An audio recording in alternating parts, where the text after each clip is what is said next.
Party function కైనా order చేయండి 8919763872 www.sanatanjal.in.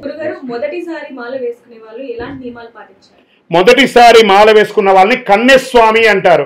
ఈ మొదటిసారి మాల వేసుకున్న వారా సీనియర్ స్వామిగా వెళ్ళారా, లేదా 10 సార్లు వెళ్ళారా, 100 సార్లు వెళ్ళారా అంటే మాల వేసుకున్న ప్రతి ఒక్కరికి a+b² a² + b² + 2ab ఒకటే ఫార్ములా. వారికి ఎక్కువ వీరికి తక్కువ అంత లేదు, స్టాండర్డ్ SOPనే ఉంటుంది. ఆ యొక్క దీక్ష అనేది తెల్లవారుజామున లేవడం, దీక్ష ఉండడము, బొట్టు పెట్టుకోవడం, నామస్మరణ చేయడము, చక్కగా ఇలాంటి ఇదే ఉంటుంది. ఏకభుక్త ఉండడం, బ్రహ్మచర్యం ఉండడము, ఇలాంటివే ఉంటుంది. కాబట్టి కన్యస్వామికిను సీనియర్ స్వామికిను మారదు. దీక్షా నియమావళి అంతా ఒకటే. ఎలా ఉంటుంది ఆ దీక్షా నియమావళి?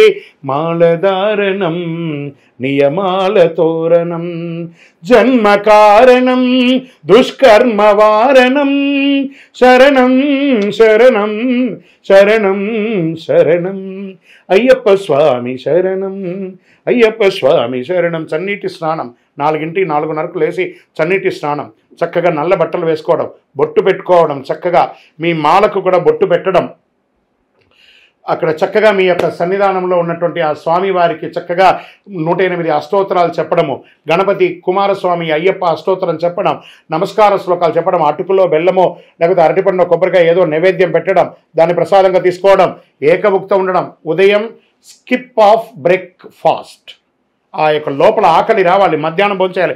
ఇది వచ్చేసి ఆరోగ్యంగా ఉన్న వాళ్ళకి. ఏమండి మనం ఇంతకుముందు క్రీస్తు పూర్వం క్రీస్తు తర్వాత అనేవాళ్ళు కదా, ఇప్పుడు కరోనా పూర్వం కరోనా తర్వాత అయిపోయాం.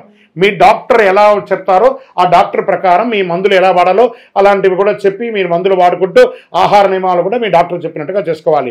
తర్వాత మధ్యాహ్నం నిద్రపోవడం నిషిద్ధం. ఏమంటే మేము నైట్ డ్యూటీ చేసి వస్తాం, మేము పడుకుంటేనే మేము పోయి ఉద్యోగం చేయాలన్న వాళ్ళు అలాంటి వాళ్ళకి ఉంది. కానీ ఏ పని లేకుండా ఉద్యోగం చేసే వాళ్ళు కానీ వ్యాపారం చేసే మధ్యాహ్నం పడుకుంటే తెలియకుండానే మనం తీసుకున్నటువంటి ఆహారంలో నిద్రలో వీర్యస్ఖలితమై బ్రహ్మచర్యం అయిపోయే అవకాశాలు చాలా ఉన్నాయి. తర్వాత సాయంత్రం స్నానం చేయడం, మీ బట్టలు మీరే పిండేసుకోవడం, చక్కగా మళ్ళీ ఆల్టర్నేటివ్ బట్టలు వేసుకోవడం, మళ్ళీ ఉదయం ఎలా పూజ చేసామో సాయంత్రం కూడా అలాగే పూజ చేయడం, అల్పాహారం తీసుకోవడం, పండ్లు ఫలాలు తీసుకోవడం, చెప్పులు లేకుండా నడవడం, భూశయనం భూమి మీద పడుకోవడం, పిలిచే ప్రతి ఒక్కరిని కూడా స్వామి అనే ఒక పేరుతో పిలవాలి.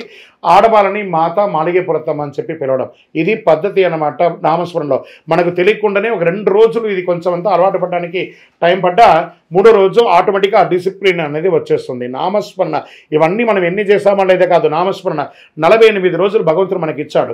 ఈ నామస్మరణ ఇలాగే చేస్తుండాలి. కన్యస్వామిగా ఉన్నారా, సీనియర్ స్వామిగా ఉన్నారంటే మీరు మామూలుగా రెగ్యులర్గా ఏ వృత్తి చేస్తుంటారో ఆ వృత్తి ద్వారా ఉన్న డబ్బుని మీ కుటుంబానికి ఇవ్వాలి.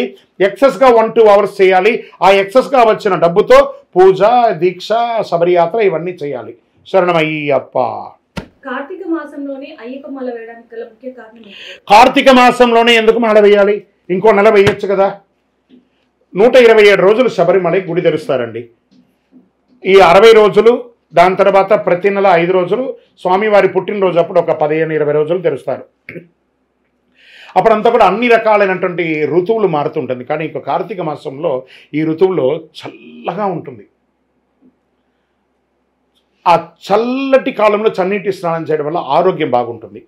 భూమి మీద పడుకోవడం వల్ల ఆ భూమికి ఆకర్షణ శక్తి ఉంటుంది, నెగిటివ్ అంతా సక్ చేసేస్తుంది, మంచి ఆరోగ్యాన్ని ఇస్తుంది. మనము బెడ్ మీద పడుకునే వాళ్ళం, కింద పడుకుంటున్నాం, చెప్పులు లేకుండా నడుస్తున్నాం, అక్యుప్రెషర్ అవుతుంది, ఏకభుక్తం చేస్తున్నాం. ఇవన్నీ కూడాను ఉష్ణేన శీతలం అన్నట్టుగా ఈ యొక్క శీతలకాలంలో ఇవన్నీ కూడా ఆరోగ్యంగా బాగుంటుంది. ఇది వచ్చే సైంటిఫిక్. ఇంకా భక్తికి వచ్చేసేటప్పటికి కార్తీక మాసం శివునికి చాలా ఇష్టమైనటువంటి రోజు. మార్గశిర మాసం అనేటప్పుడు విష్ణుకు ఇష్టమైనటువంటి రోజు. శివ విష్ణుని యొక్క పుత్రుడు కాబట్టి ఈయన యొక్క దీక్షనంతా కూడాను కార్తీక మాసంలోను ధనుర్మాసంలోనూ చేయడం అనేది చాలా విశేషమైనటువంటి ఫలితాన్ని ఇస్తుంది. కాబట్టి కార్తీక మాసాన్ని ఎంచుకున్నారు.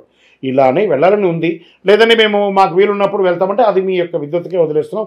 ఆ సమయంలో మీ యొక్క ఆహార నియమాలు, ఆ వాతావరణ దీన్ని దృష్టిలో పెట్టుకుని ఎలా చేయాలనుకుంటారో అలా చేయండి. కానీ ఎలా అయినా చేయాలని అనుకుంటున్నారు కదా, అదే ఒక గొప్ప విషయం. కాబట్టి కార్తీక మాసంలో దీక్ష తీసుకునే ఒక పద్ధతి ఇది. శరణమయ్యప్ప. అయ్యప్ప స్వామికి ఏ నైవేద్యాలు మహా ఇష్టం? అయ్యప్ప స్వామికి ఏమంటే బాగా ఇష్టం, ఏ నైవేద్యం అంటే బాగా ఇష్టం? కర్పూరం అంటే తనకెంతో, పానకమంటే మరి ఎంతో శరణన్న పదములు ఎంతెంతో ఇష్టం ఇష్టం స్వామికి. ఆ స్వామికి ఏమంటే ఇష్టం అంటే స్వామి శరణ మొక్కలక్కులు కొంతమంది ఏం చెప్తారు, జై శ్రీరామ్ అంటారు, జై హనుమాన్ అంటారు, ఓం నమ శివాయ అంటారు, పలకరించుకునేటప్పుడు గుడ్ మార్నింగ్ గుడ్ ఆఫ్టర్నూన్ చెప్తారు కదా.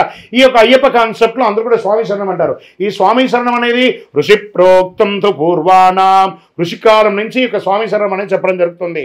అలాంటి స్వామి శరణం అంటే అయ్యప్పకు చాలా ఇష్టం. అరవడ పాయసం అంటే ఇష్టం, పంచామృతం అంటే ఇష్టం. ఇవన్నీ లౌకికంగా. అన్నిటికంటే స్వామికి కనెక్ట్ అయ్యేది శరణమన్న ప్రతి వారికి స్వామి సొంతం, స్వామి కోవెలలో కులమతాలు అడ్డురావు, ఒక్కసారి పిలిచిన పలికేటి దైవం స్వామి కోటాను కోటులకు ఇష్టదైవం. శరణమయ్యప్ప. మాల వేసుకోలేని వారు 41 రోజులు దీక్షా నియమాలు పాటించి పూజ చేసుకుంటే ఫలితం ఉంటుందా? మాల వేసుకోలేని వాళ్ళు 41 రోజులు దీక్ష ఉంటే ఫలితం ఉంటుందంటే ఇది ప్రశ్నలోనే. దీక్ష అంటేనే మాల కదా, అంతే. దీక్షలు లేకపోతే దీక్షలు లేనంటే భక్తిగా మీరు ఎన్ని రోజులైనా పూజ ఉండండి, కానీ నేను మండలకాలం ఉంటున్నానే దానికి ఒక వేషం ఇది పెట్టుకోకండి. మాల వేసుకుంటే మండలకాలం ఉండాల్సిందే. మాల వేసుకోకుండా మీరు పూజించడంలో తప్పులేదు, ఎక్కువ పూజ చేసుకోవచ్చు. దాన్ని మండలకాలము అని చెప్పకండి. మీరు స్వామివారిని పూజిస్తున్నారని అర్థం. శరణమయ్యప్ప. గురుగారు, అయితే మాలేసుకున్న ప్రతి ఒక్కళ్ళు ప్రతిరోజు ఒక్కొక్క దేవాలయాన్ని సందర్శిస్తూ ఉంటారు. అంటే ఈ రోజు ఈ పలానా వారం ఒక దేవాలయానికి వెళ్ళాలని ఉంటుందా, లేకపోతే ఏ దేవాలయానికి వెళ్ళొచ్చా?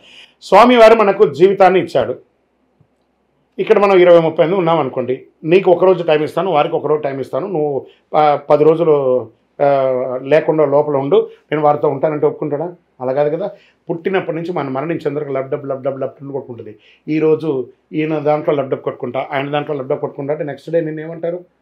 దీనికి నియమాలంతా ఎవరు పాటించలేదు, ఇవన్నీ కూడా క్రియేషన్సే. మాల వేసుకున్నారా, వెళ్ళండి సార్. దేవాలయంలో ఆ భక్తులు నడయాడిన పాదధూళిలోనే భగవంతుడు ఉంటారు కాబట్టి ఏ దేవాలయానికైనా వెళ్ళండి, కానీ వెళ్ళడం అలవాటు చేసుకోండి. వెళ్తూ మీ ఇంట్లో కుటుంబ సభ్యులతో కూడా పాటు వెళ్ళండి, కానీ వెళ్ళడం అలవాటు చేసుకోండి. శరణమయ్యప్ప.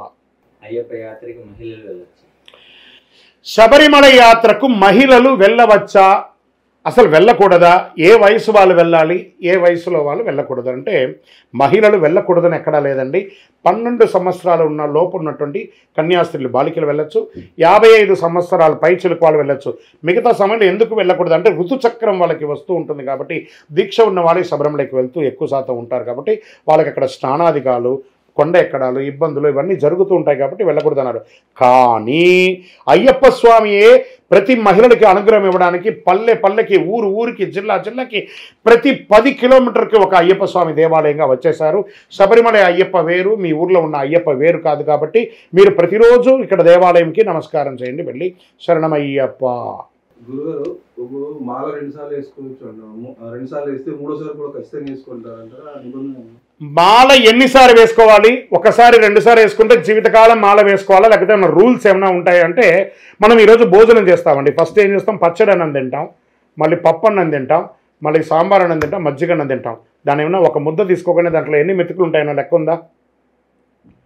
తినే భోజనానికి ఒక లెక్క లేదు. అలాంటప్పుడు యాత్రకు దీక్షకు ఒక లెక్కన, నా జీవం ఉన్నంత కాలం నా ఎదలో పలికెను అయ్యప్ప నామం, హరిహర సుతుడే నా ఎదలో పీఠం వేసెను చిరకాల్. మీకు వెళ్ళాలనిపిస్తే ఎన్నిసార్లు వీలుంటే అన్ని వెళ్ళండి. శరణమయ్యప్ప.